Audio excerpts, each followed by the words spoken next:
Hello friends, my name is Behroz and welcome to my channel where we talk about how you can live your best life and be your best version.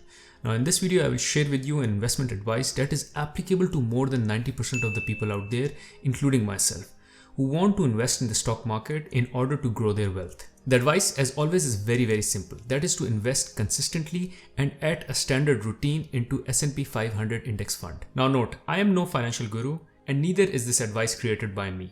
I picked up this advice from successful investors and have successfully applied it to grow my wealth. Let me share some of the places where this advice came from before I go and talk about why this advice works. Hi, I'm Mark Cuban, and I'm about to give you some advice on how to be just a little bit richer than you are today. What I would do is probably put it into the cheapest SPX, Standard & Poor's mutual fund that I could find. I recommend the S&P 500 index fund and have for a long time to people. And, I've made it public. On my death, there's a fund for my then widow, and 90% will go into an S&P 500 index fund and 10% of treasury bills. I think that a person who doesn't know anything about stocks at all and doesn't have any special feelings about Berkshire, I think they ought to buy the S&P 500 index. I like ETFs. They're transparent, they're low fee, they're very liquid, you can buy and sell them. So I would buy something like the SPY, which is the entire market. It's very inexpensive. You get the whole, Standard & Poor's 500 stocks that make up the largest market cap companies in the world, basically. Now in the balance of the video, I will talk about what is S&P index, why it's one of the best investment vehicles, and what is the most inexpensive way to invest in an S&P index. S&P 500 is one of the most widely followed proxies for US stock market. It is a float weighted index of market capitalization for top 500 leading companies in the United States that are publicly traded. Now there are three key reasons which makes S&P index the best investment vehicle for 90% of the public out there, including myself. Number one is historical performance. Now, although it is definitely possible to lose money in short term on S&P 500 index when market is in a correction or in a decline, which for instance has recently happened with the inflation rates going up and the Ukraine-Russian war. However, you're more likely than not to gain money over time. That is because S&P itself has a strong history of delivering strong results in long term. Now, this isn't to say that S&P 500 winds up ahead every year, but this is a good investment in the long term. Now, looking at data, since 1950 to 2021, S&P 500 has yielded 11.6% average return on an annualized basis. Now, assuming S&P 500 continues to maintain this track record that it has delivered in past 60 years in the future years as well, that means that if at the age of 25 you invest $500 every month into S&P index, then by the time you reach 60, you would have accumulated $2.4 million. Now, one caution, past performance is not a definite proxy for future performance. However, think of it this way. In case you have confidence in United States' ability to perform economically good, just the way it has performed in past 60 years, then you have all the reason to expect that S&P index will continue to grow. Frankly, for someone like me, it is much easier to have confidence in the economic performance of a total country than in a single company. Hence, I always advise against stock picking, rather going for an index like S&P index, which is representative of entire country's economic and financial performance. Now, this is a good segue into the next key reason. That is, it is very easy to invest in S&P index. When you buy individual stocks, there are a lot of different factors that you need to consider. These include cash flow, debt, management, threats, and opportunities. My education is in finance. I've been working in finance for past 16 years and very much qualified to read and understand the financial statement for a company. However, even I refrain from individual stock picking on passive basis.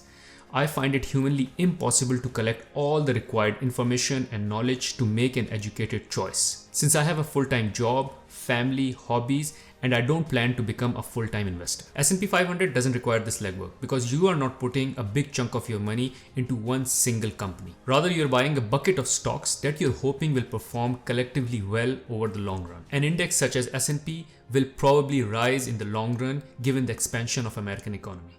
So unlike gamblers in the casino, you have an automatic edge by participating in the market's upward trajectory at a minimal cost. Now, the third key reason is that investment in S&P lends to diversity.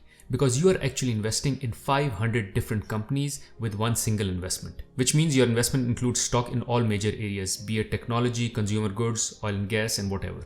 And hence in short term, decline in one sector may easily be offset by a gain in another sector. Let's imagine instead of owning the S&P 500 index, you instead decide to go heavy on tech stocks. If that sector tanks, your entire portfolio value will tank, which is the case which happened in the 2000s. But while S&P 500 definitely has its share of tech stocks, it also consists of stocks across a range of other industries. Now, before I end the video, I would like to talk about one last topic, which is for who S&P 500 investment is not the right investment. Now, this would be someone who wants to outperform the market. Let's assume S&P 500 continues to deliver 11.6% annual return like it has delivered in past 60 years.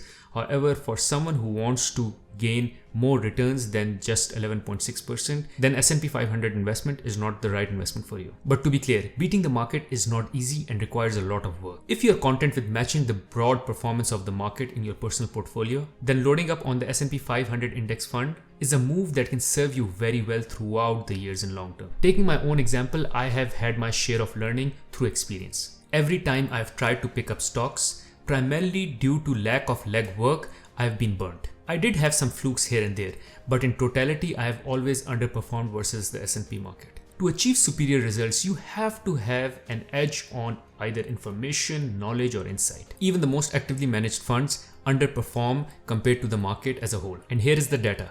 Across all domestic actively managed funds, 88.4% underperformed their respective benchmark in the past 15 years. Now note, there is no shortcut to getting rich. Either you do the legwork and the hard work, put the time and effort in order to understand how you can beat the market, or you should be content with market average returns, which in my opinion are still pretty decent. And this is what Warren Buffett has to say. I don't invest in anything that I don't understand. I take this advice very seriously and try to stay away from anything that I don't understand at all, and hence don't invest in it. Unless I do the legwork, the hard work, study the financials, study the management, study the history, study the performance, study the future projects, initiative coming for that particular organization. If I don't have time and effort to do all that work, I would refrain from picking a single stock. And hence, I am more comfortable with investing in an index which covers and captures the entire market's performance. Now let's talk about what is the most inexpensive way to invest in S&P 500. You cannot directly invest in S&P 500. However, what you can do is you can invest in one of the many benchmark funds that track the composition and performance of S&P 500. A cost-effective way to invest in S&P 500 is through exchange-traded funds. The exchange-traded fund, which is ETF that I highly recommend in this case, is of Vanguard, because Vanguard is the only firm that provides services to its members at cost basis without any profit, which helps to keep the expense ratio extremely low. And the ETF under Vanguard, which tracks the performance of S&P 500, is symboled as VOO with an expense ratio of 0.03% only. So frankly speaking, at no cost at all. And for someone like me who's based out of Canada and would like to invest in S&P 500 composite index in local currency, which is in Canadian dollars, and on local stock exchange, which is Toronto Stock Exchange, then the ETF is vfv.to. Thank you for watching this video. Hopefully this video made you an intelligent and a better investor.